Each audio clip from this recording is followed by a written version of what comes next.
राधे राधे दोस्तों। आज की हमारी कहानी है ठोकर। बहू का सामान उसके अपने ही घर के आंगन में ऐसे फेंका जा रहा था जैसे वह इस घर की बहू नहीं बल्कि कोई बोझ हो जिसे सालों ढोने के बाद अब बाहर निकालने का फैसला कर लिया गया हो। अलमारी खुली पड़ी थी, कपड़े धूल में बिखरे थे, स्टील के बर्तन सीढ़ियों से टकराकर आवाज़ कर रहे थे और बीच आंगन में खड़ी सावित्री देवी गुस्से से चीख रही थी। आज के बाद अगर इस लड़की ने इस घर की चौखट भी पार की तो मुझसे बुरा कोई नहीं होगा। मेरी छाती पर बैठकर इतने साल रानी बनकर रही है और इसकी एक भी चाल नहीं चलेगी। दरवाजे के बाहर खड़ी रागिनी के हाथ काँप रहे थे, लेकिन आंखों में आंसू नहीं थे। पूरे मोहल्ले की औरतें तमाशा देख रही थी। कोई धीरे से कह रहा था, इतने साल भी बहू को घर से निकाल दिया। कोई तो फुसफुसा रहा था, ज़रूर बहू में ही कोई कमी रही होगी, बिना बात कौन निकालता है। रागिनी ने नीचे गिरे कपड़े को उठाने की कोशिश की थी कि तभी सावित्री देवी ने उसके हाथ से बैग छीनकर दूर फेंक दिया। हाथ मत लगाना इन्हें, ये सब मेरे बेटे के पैसों से आया है। तेरे बाप ने क्या दिया था शादी में? 2 बक्से और 4 साड़ियाँ। अपने बाप की दी हुई चीज़ें उठा और निकल, बाकी कोई भिखारी उठा लेगा। रागिनी ने पहली बार बिना आवाज़ ऊंची किए उनकी आंखों में देखा। माँ जी, आपने जो कहना था कह दिया, लेकिन मेरे कपड़ों को मत फेंकिए। अरे अब तू मुझे सिखाएगी मैं क्या करूं? जिस दिन से आई है इस घर में अशांति ही अशांति है। बेटा पहले मेरी बात सुनता था, अब तेरे इशारों पर नाचता है। इतने में अंदर से नीरज बाहर आया। उसके चेहरे पर बेचैनी साफ दिखाई दे रही थी, लेकिन माँ के सामने बोलने की हिम्मत नहीं जुटा पा रहा था। माँ रहने दीजिए, बात करके चुप, बिल्कुल चुप। अगर आज तूने इसके पक्ष में एक शब्द भी बोला तो याद रखना, मेरे लिए उसी दिन मर जाएगा। नीरज वही खामोश खड़ा रहा। रागिनी ने उसकी तरफ देखा। उसे उम्मीद थी कि शायद आज उसका पति पहली बार उसके साथ खड़ा होगा, लेकिन नीरज ने नज़रें झुका ली। उस एक पल ने रागिनी के अंदर कुछ टूट गया, लेकिन वो उस दिन घर से नहीं निकली। वो ज़बरदस्ती घर के अंदर चली गई और रहने लगी। उसे याद आने लगा कि पिछले 7 सालों में कितनी बार उसने इस घर को अपना घर बनाने की कोशिश की थी। सुबह सबसे पहले उठना, सबकी पसंद का खाना बनाना, सास की दवा समय पर देना, ससुर की चाय, नंद के बच्चों का ध्यान, हर त्योहार पूरे मन से मनाना। उसने कभी किसी काम से इनकार नहीं किया था, लेकिन हर काम के बाद एक ही बात सुनने को मिलती, ये तो बहू का फ़र्ज है, इसमें एहसान क्या किया। अगर कभी बीमार पड़ जाती तो जवाब मिलता, हमारे ज़माने में औरतें बुखार में भी खेत चली जाती थी। आजकल की लड़कियां तो ज़रा सा सिर दर्द हुआ नहीं कि बिस्तर पकड़ लेती हैं। रागिनी हर बार चुप रह जाती। उसे लगता था समय बदलेगा, लेकिन समय कभी नहीं बदला, सिर्फ ताने बढ़ते गए। उस दिन भी बात बहुत छोटी सी थी। सुबह नीरज ऑफिस जाने की जल्दी में था। रागिनी ने उसके लिए टिफ़िन तैयार किया था।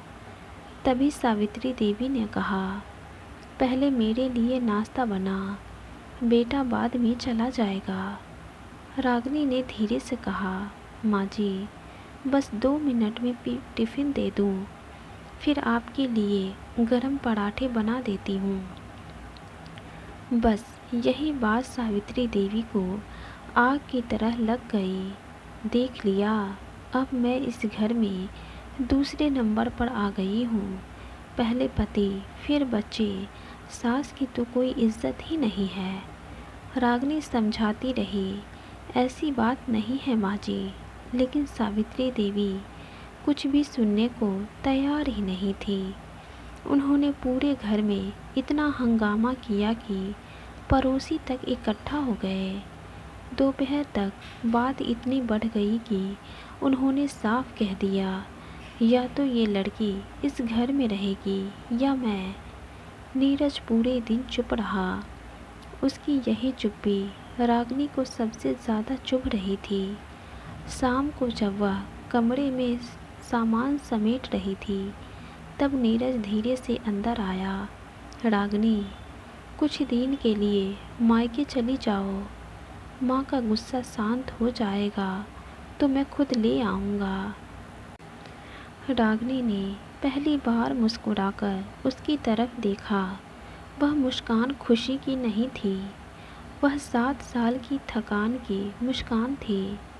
कुछ दिन, हाँ नीरज, शादी के बाद जब पहली बार माँ जी ने मुझे पूरे परिवार के सामने अपमानित किया था, तब भी तुमने यही कहा था कि कुछ दिन सह लो।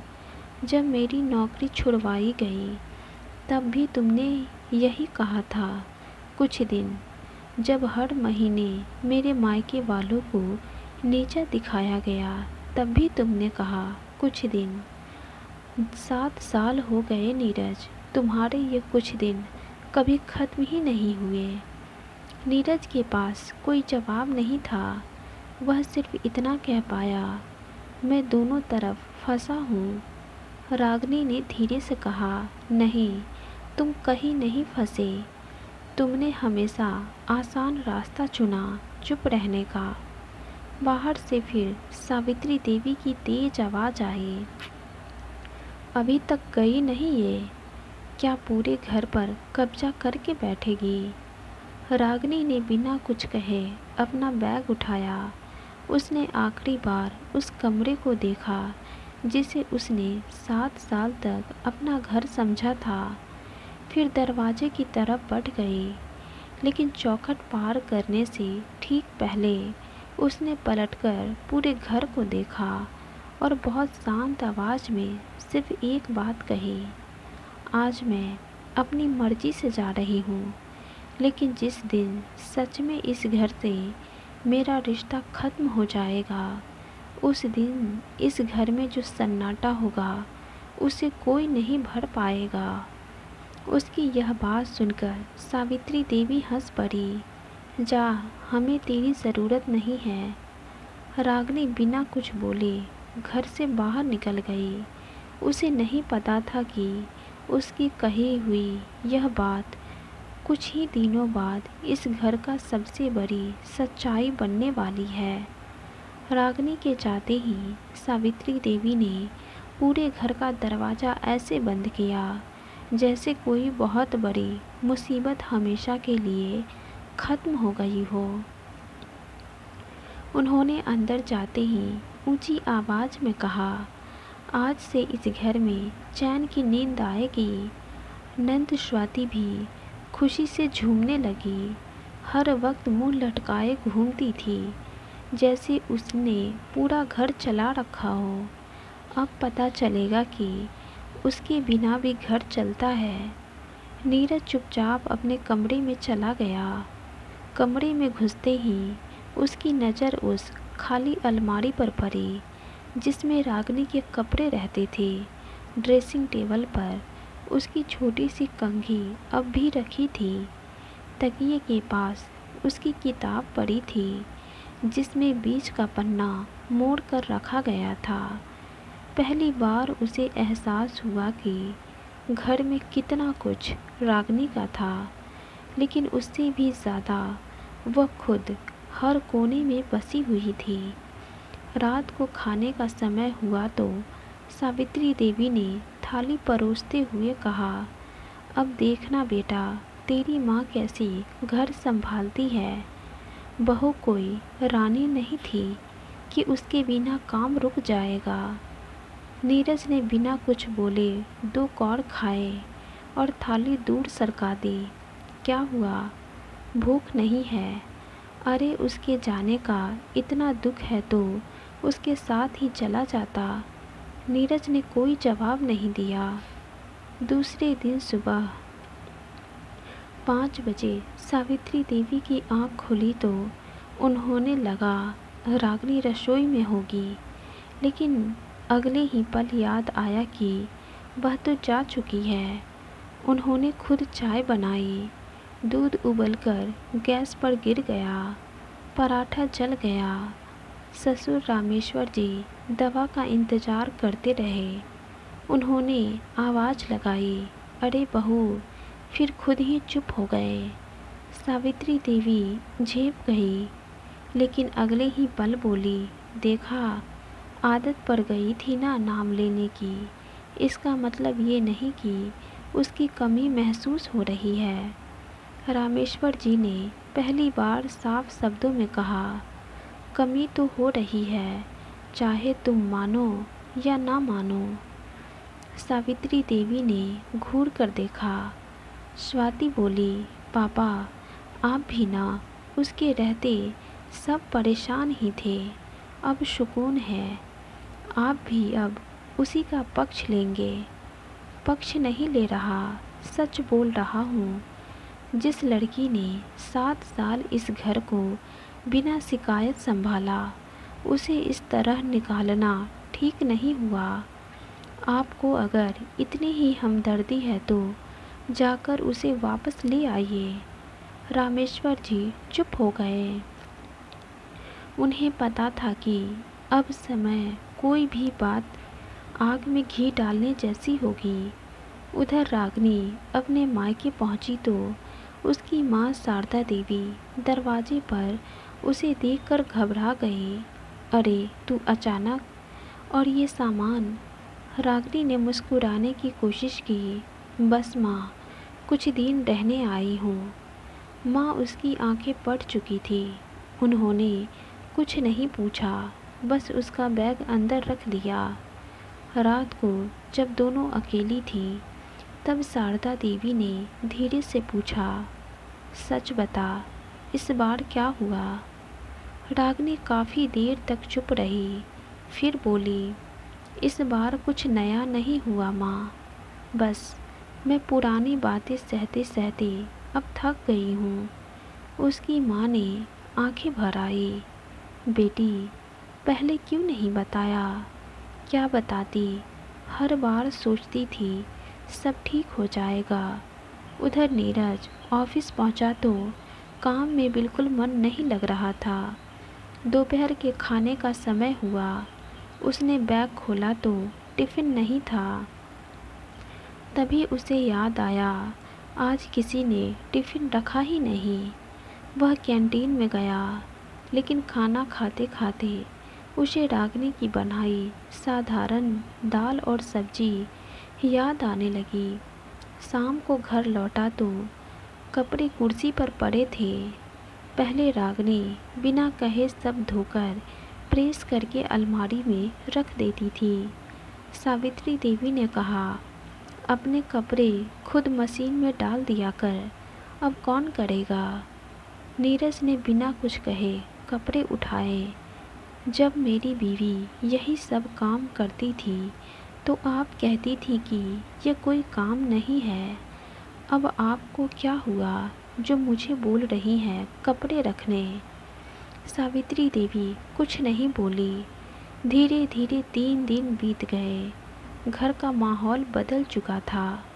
सुबह देर से चाय बनती, दवाइयाँ समय पर नहीं मिलती, बिजली का बिल भरना भूल गए, गैस खत्म हो गई तो किसी को पता ही नहीं चला कि दूसरा सिलेंडर बुक किसने करना है। हर छोटी बड़ी चीज़ पर एक ही नाम याद आता, रागनी करती थी। लेकिन सावित्री देवी हर बार खुद को रोक लेती। कोई एहसान नहीं करती थी, घर का काम ही तो करती थी।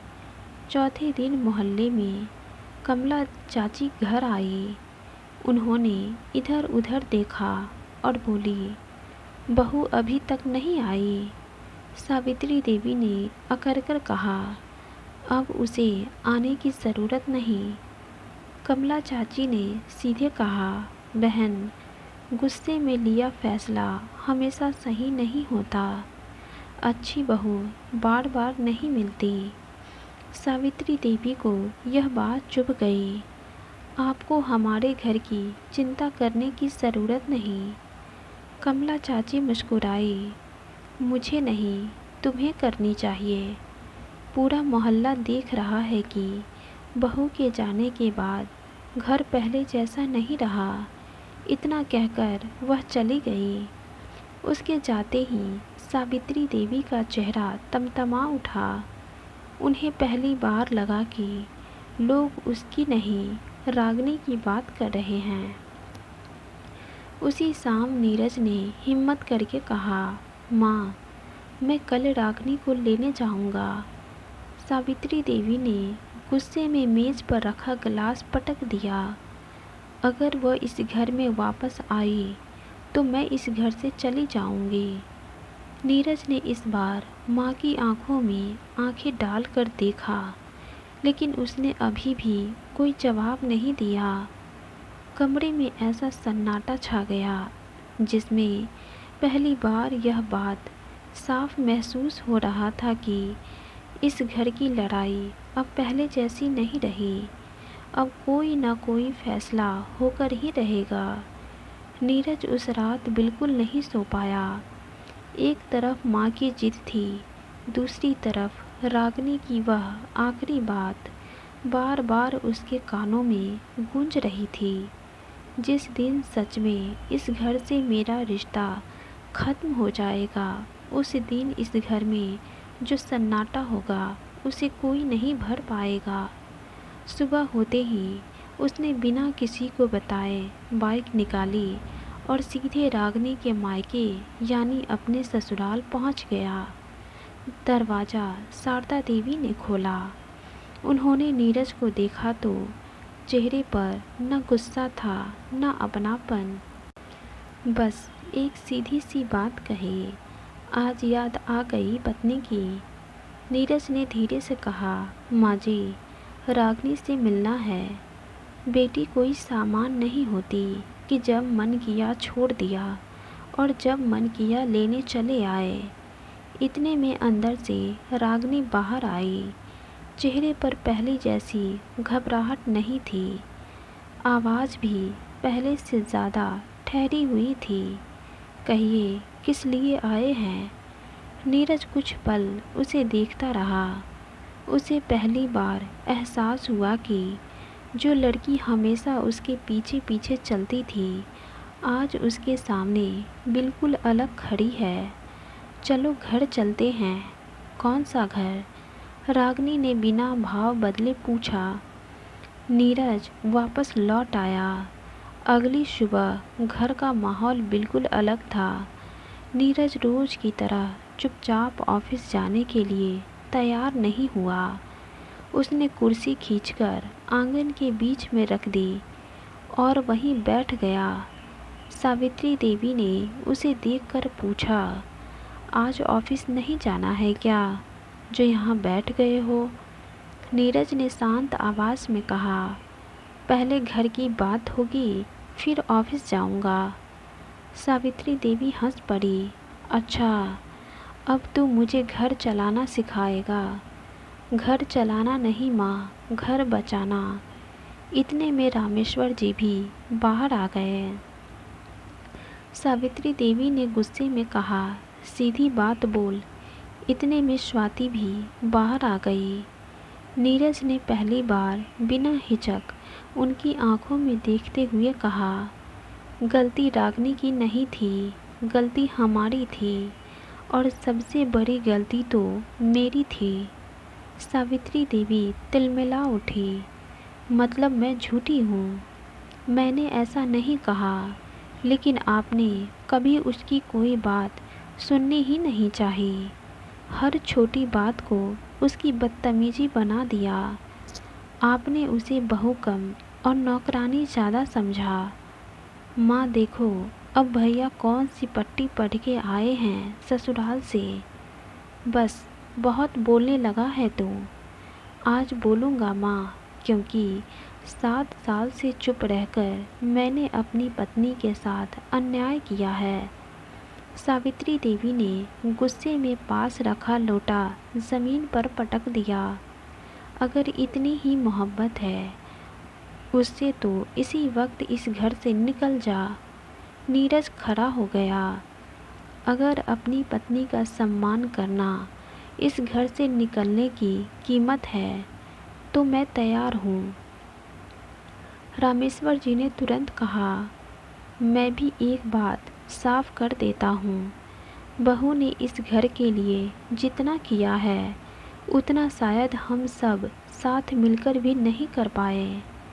उसे जिस तरह घर से निकाला गया वह गलत था। सावित्री देवी ने चारों तरफ देखा। उन्हें उम्मीद थी कि कोई तो उनकी बात मानेगा, उनकी तरफ से बोलेगा, लेकिन पहली बार घर में कोई उनके साथ नहीं था। उनकी आवाज़ धीमी पड़ गई। तो अब सारी गलती मेरी ही है, रामेश्वर जी ने शांत स्वर में कहा। गलती मान लेने से इंसान छोटा नहीं होता, रिश्ता बड़ा हो जाता है। सावित्री देवी बिना कुछ बोले अपने कमरे में चली गई। पूरा दिन घर में सन्नाटा रहा। शाम को उन्होंने पहली बार खुद अपने कमरे का दरवाज़ा खोला और बाहर आई। उनकी आंखों की अकड़ पहले जैसी नहीं थी। उन्होंने धीरे से कहा, नीरज। जी माँ, चलो रागनी के पास चलते हैं। नीरज ने उनकी तरफ देखा। उसे जैसे यकीन ही नहीं हुआ कि ये वही माँ है जिन्होंने कुछ दिन पहले कहा था कि बहू इस घर में कदम नहीं रखेगी। चारों लोग रागनी के मायके पहुँचे। दरवाज़ा खुला तो सामने रागनी थी। वह कुछ पल सबको देखती रही। सावित्री देवी आगे बढ़ी, लेकिन इस बार उनके चेहरे पर गुस्सा नहीं था। उन्होंने धीमी आवाज़ में कहा, अगर हो सके तो मेरी बात सुन लेना। रागनी चुप रही। सावित्री देवी ने पहली बार बिना किसी बहाने के कहा, मैंने तुम्हारे साथ बहुत गलत किया। मुझे हमेशा लगता रहा कि अगर बहू सिर उठाकर जीने लगेगी तो सास की इज्जत कम हो जाएगी। इस सोच में मैंने कभी ये नहीं देखा कि तुम भी किसी की बेटी हो। तुम्हारे भी दिल को चोट लगती है। जिस दिन तुम्हारा सामान बाहर फेंका था उस दिन मैंने सिर्फ तुम्हारा नहीं, अपने घर का भी सम्मान बाहर फेंक दिया था। आंगन में खामोशी छा गई। रागनी की माँ और पिता भी बाहर आ गए। नीरज आगे बढ़ा, रागनी, माफ़ी मांगने का हक शायद मैंने खो दिया है, लेकिन एक मौका ज़रूर मांग सकता हूँ। अगर तुम वापस आओगी तो इस बार सिर्फ बहू बनकर नहीं, इस घर की बराबर की सदस्य बनकर रहोगी। और अगर भविष्य में कभी तुम्हारे सम्मान के खिलाफ एक शब्द भी बोला गया तो सबसे पहले मैं तुम्हारे साथ खड़ा रहूँगा। रागनी काफ़ी देर तक सबको देखती रही। फिर उसने बहुत शांत आवाज़ में कहा, मैं अब वापस कभी नहीं लौटूंगी। आप लोगों ने जो मेरे साथ किया वो कोई जानवर के साथ भी नहीं करता। और नीरज, तुम तो पति कहलाने के भी लायक नहीं हो। स्वाति बोली, भाभी प्लीज़ माफ़ कर दीजिए हम सबको और घर चलिए। बच्चे भी आपको याद करते हैं, पूछ रहे थे मामी कब आएंगी। सावित्री देवी ने बिना देर किए कहा, मैं वचन देती हूँ अब से इस घर में कोई भी रिश्ता अपमान पर नहीं चलेगा। तुम्हें जैसे ठीक लगे वैसे रहना वहाँ। रामेश्वर जी मुस्कुरा दिए। शारदा देवी ने बेटी की तरफ देखा। फैसला तेरा होगा। रागिनी ने कुछ पल सोचा, फिर बोली, मैं बहुत सोच समझकर फैसला ले चुकी हूँ। अब मेरा फैसला नहीं बदलेगा। मैं नहीं जाऊँगी अब उस नर्क में।